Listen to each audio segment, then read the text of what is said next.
Assalamualaikum. Saya Chef Muluk dari Nestle Malaysia. Apa khabar semua? Hari ini, Chef nak ceritakan tentang topik yang penting dalam amalan harian kita. Sebenarnya, semuanya bermula dari anda. Kebersihan diri dan keselamatan makanan di dapur. Kebersihan diri adalah suatu upaya untuk memelihara kebersihan tubuh dari hujung rambut sampai ke hujung kaki. Okey, contohnya seperti mandi, berus gigi, memotong kuku, sisir atau sikat rambut kalau ada lah, memakai pakaian yang bersih, sentiasa basuh tangan. Apakah etika berpakaian ketika menguruskan makanan? Tidak kira di rumah atau di sekolah, berpakaian dan penampilan bersih adalah merupakan amalan penting. Ini adalah contoh-contoh penampilan yang betul dan yang salah. Rambut mesti disisirkan dengan betul di dalam topi. Tiada anting-anting atau rantai leher. Hendaklah memakai pakaian yang kemas dan bersih. Tiada jam tangan dan cincin. Pakaian yang koyak hendaklah diganti. Memakai kasut yang sesuai. Kesan negatif jika tidak menjaga kebersihan. Jika kita gagal untuk menjaga kebersihan, ini adalah kesan yang akan ada pada kita. Kuman boleh didapati di mana sahaja, pada tangan, hidung, rambut, kulit, serangga, haiwan atau pada makanan mentah seperti contoh daging, ayam, itik, susu, telur, cengkerang, sayur-sayuran dan nasi. Antara sebab terjadinya keracunan makanan adalah makanan ditinggalkan pada suhu bilik untuk tempoh yang lama, seperti contoh lebih dari 4 jam. Makanan tidak dimasak dengan sempurna. Makanan tidak disimpan dengan baik dan makanan tidak dipanaskan dengan sempurna. Daging dan ayam beku tidak dinyah bekukan dengan sempurna sebelum dimasak. Amalan pengendalian makanan yang tidak bersih. Makanan disediakan oleh orang sakit atau pembawa penyakit bawaan makanan. Bakteria memerlukan makanan, kehangatan, kelembapan dan masa untuk membiak. Dalam keadaan yang sesuai, bakteria boleh membiak dengan cepat. Dalam masa 7 jam, satu bakterium boleh berganda hingga ke 2 juta bakteria. Bayangkanlah. So ingatlah, jaga diri dan sentiasa basuh tangan.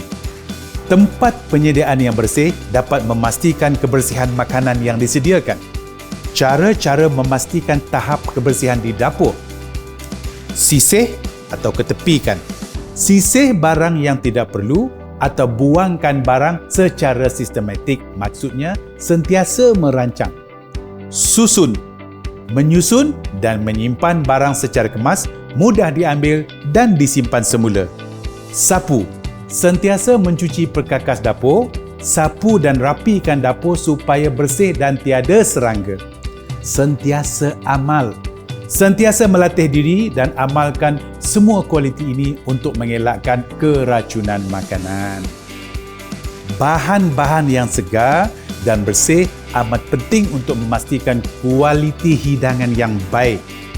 Berikut adalah antara langkah-langkah menjaga keselamatan makanan. Simpan bahan mengikut tempat dengan suhu yang sepatutnya. Asingkan masakan mentah seperti sayur dan ayam, daging dan ikan. Asingkan makanan yang sudah dimasak dan yang belum dimasak. Basuh bahan makanan sebelum digunakan. Masak pada suhu yang sepatutnya bagi membunuh kuman pada bahan mentah. Panduan asas penyimpanan makanan atau simpanan basah. Jangan simpan ikan, ayam atau daging yang telah dimasak di dalam ruang pendingin selama lebih dari 3 hari. Simpan makanan yang telah dimasak di bahagian atas dan yang mentah di bahagian bawah untuk mengelakkan pencemaran bersilang. Makanan panas yang telah dimasak hendaklah disejukkan terlebih dahulu ke suhu bilik sebelum dimasukkan ke dalam peti sejuk. Jangan simpan makanan terlalu padat di dalam peti sejuk. Simpan daging atau ayam di dalam bekas yang tertutup ataupun plastik yang kedap udara. Panduan asas penyimpanan makanan atau simpanan kering.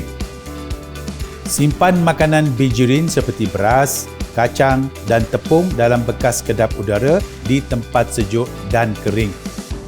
Simpan makanan berasingan daripada racun dan bahan kimia. Jangan simpan makanan atas lantai dan gunakan pengalas bersesuaian. Jangan gunakan bekas bahan kimia untuk menyimpan makanan. Makanan hendaklah disimpan jauh dari dinding dan paip. Ruang simpanan makanan kering hendaklah mempunyai pengudaraan yang baik, pencahayaan yang mencukupi, dinding yang kering. Elakkan pembaziran. Ingat tu. Rancang menu apa yang ingin dimasak. Rancang pembelian bahan mentah dengan menggunakan menu sebagai rujukan. Masak dalam kuantiti yang sederhana dan mencukupi. Sisa makanan seperti sayur-sayuran, buah-buahan boleh menjadi baja yang semula jadi. Selesai sudah modul kita pada hari ini. Diharap anda dapat mempraktikkan pembelajaran dari modul 2. Kebersihan dan keselamatan makanan di dapur. Selamat mencoba!